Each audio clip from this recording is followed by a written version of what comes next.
5 vampire cases. One man was dug out of his grave after villagers claimed he was killing them from beyond the dead. A young woman's heart was removed from her body and burned. Archaeologists would later uncover evidence that these rituals really happened. And centuries later, another man would become known for actually drinking human blood. These aren't stories from Dracula. These cases really happened. And the first one left behind something extraordinary.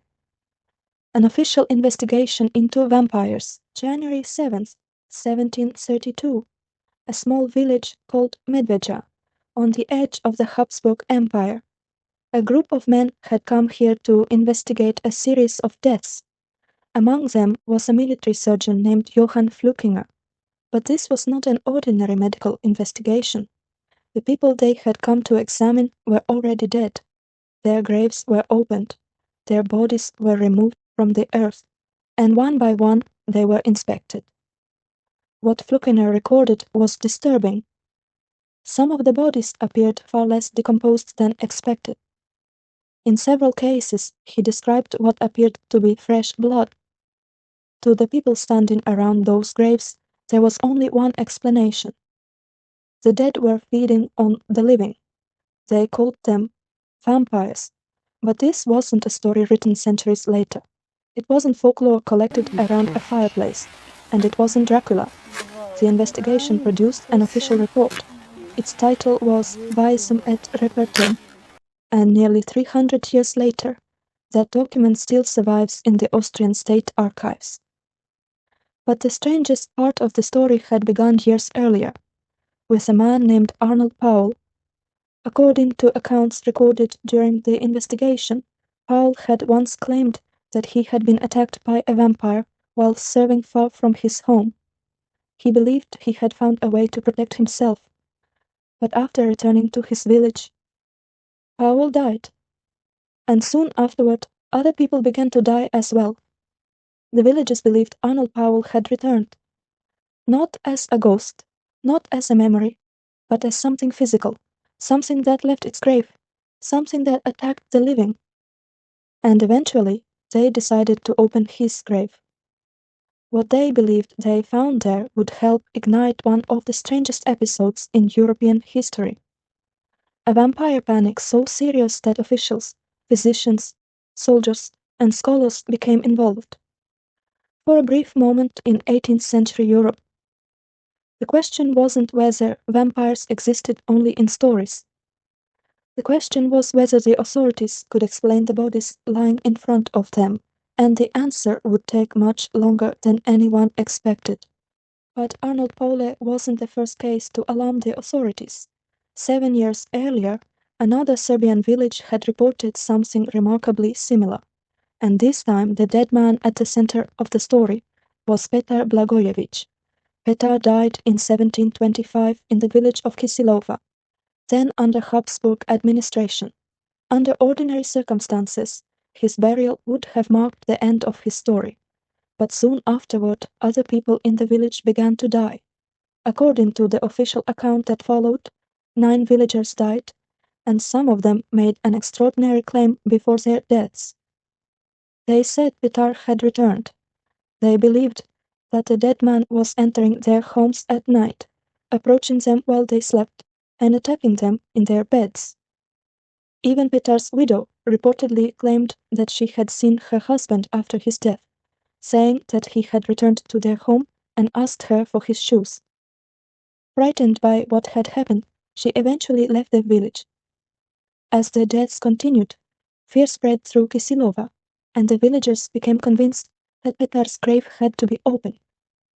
But because the village was under Habsburg administration, exhuming a body and destroying it was not something they were supposed to do without official involvement. They therefore approached an imperial official named Frombold and demanded that he witness the exhumation. Frombold was reluctant and wanted to obtain authorization from higher authorities first, but the villagers refused to wait. According to his own report, they were so convinced that a vampire was killing them that they threatened to abandon the village entirely unless something was done. Eventually, Frombold agreed to accompany them, along with a local priest, and Petar's grave was opened. What they believed they found inside only strengthened their fears. Frombold described the body as showing surprisingly little decomposition. He reported that the old skin and nails appeared to have been replaced by new ones, and he noted what looked like fresh blood around the mouth. To people who had no modern understanding of decomposition, these were not simply unusual changes in a corpse. They appeared to be evidence that the man lying in the grave had continued to feed after death. The villagers believed that the blood belonged to the people who had recently died, and for them, the condition of Petar's body confirmed what they already feared. They were looking at a vampire. They drove a stake through the corpse, and Frombold reported that blood appeared from the mouth and ears during the procedure. The villagers then burned the remains, believing that destroying the body would finally stop the deaths. But Frombold did something that transformed this from a local story into something much more important. He documented what he had witnessed. His report traveled through the Habsburg administration, and in July of 1725, an account of the case appeared in Vienna's Wienerisches Diarium.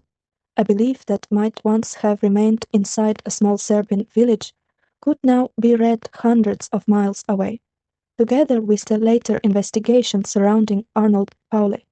The case of Petar Blagojević helped bring reports of vampires into a much wider European conversation. Officials, physicians, theologians, and scholars would increasingly confront stories about bodies that seemed strangely preserved, blood appearing around the mouth, and families who believed that their dead relatives were returning to drain the life from the living. Today, many of the details recorded by Frombold no longer seem supernatural. Changes in the skin, apparent growth of hair or nails, swelling of the body, and dark fluid around the mouth can all occur during decomposition, particularly under certain burial conditions. But in 1725, the people standing around Petar's open grave had no forensic framework with which to understand what they were seeing. And that misunderstanding would not disappear with the 18th century. More than 100 years later, on the other side of the Atlantic, another family would open the grave of a young woman because they believed that she, too, was feeding on the living. More than a century after the cases of Petar Blagojević and Arnold Paole, the fear of the restless dead had not disappeared. It had simply crossed the Atlantic. In the winter of 1892, in the small town of Exeter, Rhode Island, the Brown family was being destroyed by a disease 19th-century Americans called consumption. Today, we know it as tuberculosis, but to families watching one relative after another grow weak, lose weight, cough, and eventually die, the illness could seem as if something were slowly draining the life from them. Mercy's mother, Mary Eliza, died first, followed by her older sister, Mary Olive. Years later, Mercy herself became sick, and so did her brother Edwin. Mercy died in January of 1892, while Edwin continued to deteriorate. By then, some people around the family had begun to suspect that disease was not the only explanation. They believed that one of the dead Browns might somehow be responsible for Edwin's illness, continuing to draw life from him, even from beyond the grave. Mercy's father, George Brown, was reportedly skeptical, but eventually allowed the bodies of his wife and daughters to be examined. On March 17, 1892, local residents gathered at the Brown family plot in Chestnut Hill Cemetery, accompanied by a physician named Dr. Harold Metcalf. Mary Eliza and Mary Olive had been dead for years, and their remains showed the decomposition everyone expected. Then they examined Mercy. She had been dead for only about 2 months during the cold New England winter, and her body was much better preserved. Accounts described blood remaining in her heart, while her appearance seemed disturbingly different from the remains of her mother and sister. Dr. Metcalf tried to explain that there was nothing supernatural about what they were seeing, Mercy had died recently, and cold conditions could slow decomposition considerably.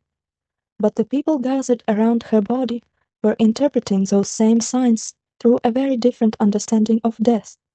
To them, Mercy's preservation suggested that she was somehow still active inside the grave, continuing to consume the life of her brother. Her heart and lungs were removed and burned on nearby rocks. The ashes were mixed with water and given to Edwin to drink, in the hope that the ritual would break whatever connection existed between the dead and the living. It did not work. Edwin Brown died from tuberculosis on May 2, 1892. What makes the case so remarkable is how late it occurred. This was not medieval Europe or an isolated village in the early 18th century. It happened in the United States near the end of the 19th century, and 10 years earlier, Robert Koch had already identified the bacterium responsible for tuberculosis. But discovering the cause of a disease did not mean that ordinary families suddenly had an effective way to stop it.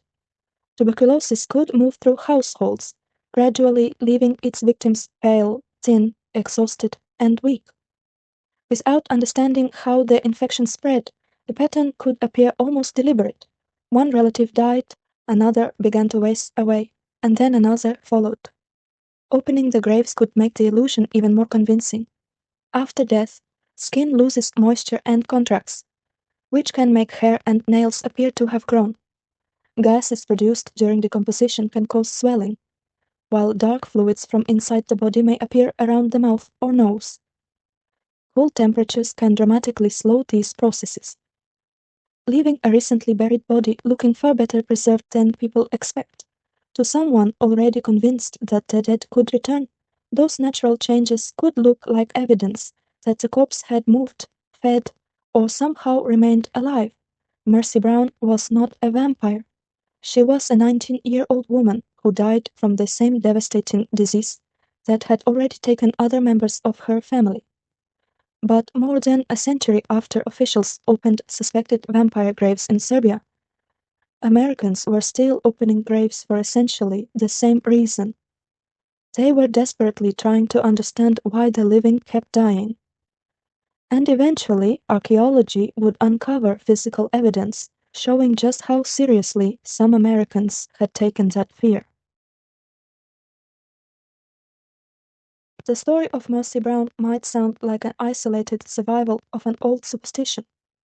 But almost a century later, archaeologists in Connecticut discovered something that showed just how seriously these beliefs had once been taken. In 1990, an old unmarked family cemetery was discovered in Griswold, Connecticut, after human remains were uncovered near a sand and gravel operation. Archaeologists were brought in to investigate the site, which contained burials dating from the 18th and 19th centuries. Most of the graves were exactly what they expected to find in a rural New England cemetery, but one burial was completely different. Inside a stone-lined grave were the remains of a man who had died at approximately 55 years old. Brass tacks on what remained of his coffin formed the letters and numbers JB55, apparently recording his initials and his age at death. At first, no one knew who he had been.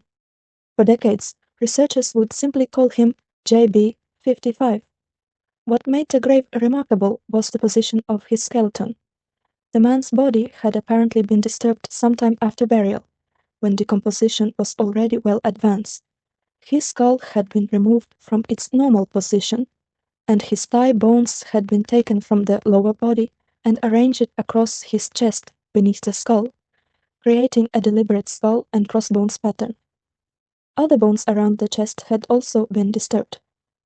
This was not the way he had originally been buried. Someone had returned to his grave, opened it, rearranged his remains, and buried him again. When researchers examined the bones more closely, they discovered another clue. Several of his ribs showed lesions, consistent with a chronic pulmonary infection, possibly tuberculosis. The same disease that had devastated the Brown family in Rhode Island may also have been responsible for the illness and death of the man buried as JB55. The unusual arrangement of his remains began to make sense in the context of 19th-century New England vampire beliefs. When tuberculosis moved through a household, relatives sometimes suspected that a family member who had already died was somehow consuming the life of those who remained alive. A suspected body could be exhumed and examined, particularly around the chest, where people hoped to find a heart that still contained blood. The heart could then be removed and burned in an attempt to stop the deaths. But in this Connecticut grave, whoever opened the coffin may have arrived too late. Researchers believe the body had already decomposed substantially, leaving no heart to remove and burn. Instead, the skull and large bones were rearranged in a way that may have been intended to prevent the dead man from rising and harming the living. For decades, that was almost everything researchers knew about him. Then modern DNA analysis gave JB55 his name back. Scientists extracted DNA from the remains and obtained a Y chromosome profile. When they compared the genetic information with genealogical data, the closest surname matches pointed toward Barber.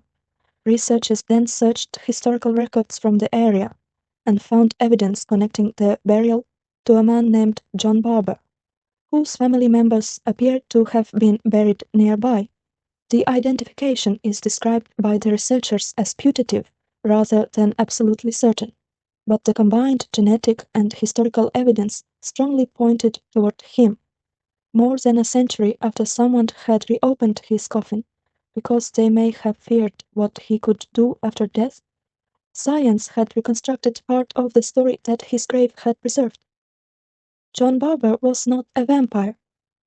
He appears to have been an ordinary working man who suffered from a serious pulmonary disease, most likely tuberculosis. During an era when communities still struggled to understand why consumption seemed to move relentlessly from one member of a family to another. But unlike many vampire stories preserved only in newspapers, folklore, or official reports, Barber left something behind that could actually be excavated and examined. His bones showed that someone had physically returned to his grave and deliberately rearranged his remains. For the people who did it, vampires were not simply characters in frightening stories. The threat was real enough to open the grave of someone they had known, disturb his body, and try to make sure that he could never leave it again. And yet, all four cases we have seen so far share something important. The people accused of being vampires were already dead. The final case is different, because this time, the man called a vampire was very much alive. And unlike Arnold Paole, Petar Blagojević, Mercy Brown, or John Barber, he really did drink human blood. For centuries, the people called vampires in Europe and New England had one thing in common. By the time anyone accused them of feeding on the living, they were already dead. Their bodies were exhumed, examined, and sometimes destroyed, because frightened communities believed that something inside the grave was responsible for what was happening outside it. But in Sacramento, California, during the late 1970s, the word vampire would become attached to someone who was very much alive. His name was Richard Chase. Long before the name Vampire of Sacramento appeared in connection with him, Chase had developed increasingly bizarre beliefs about his own body. He became convinced that something was terribly wrong with his blood, and that his body was somehow deteriorating from the inside. His behavior eventually became serious enough that he spent time in psychiatric treatment, where his fixation on blood was already apparent. At one point, Chase injected himself with rabbit blood and developed blood poisoning. During psychiatric treatment, his obsession with blood and his behavior involving animals became so disturbing that he acquired the nickname Dracula. He was eventually discharged in September of 1976 after treatment appeared to have improved his condition. But the stability did not last. By the end of 1977, Chase's delusions had become intertwined with violence.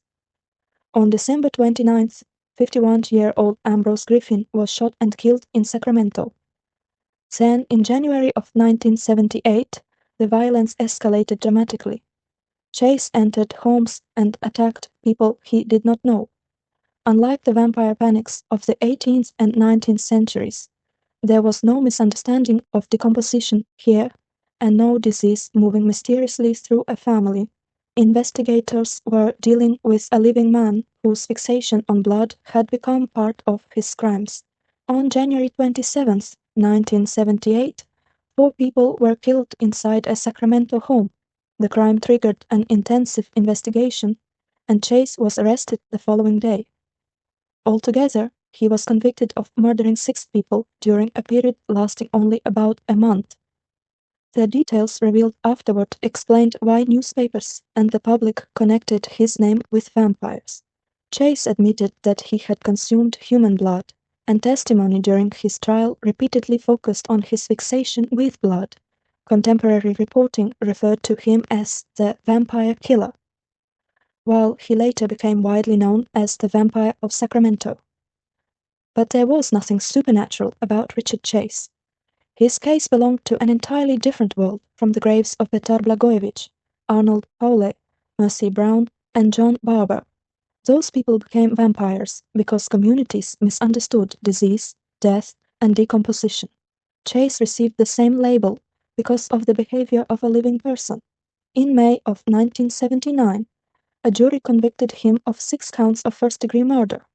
His defense had argued insanity, but the jury found him legally sane for the purposes of the verdict, and he was sentenced to death. He would never be executed. On December 26, 1980, Richard Chase was found dead in his cell on death row at San Quentin.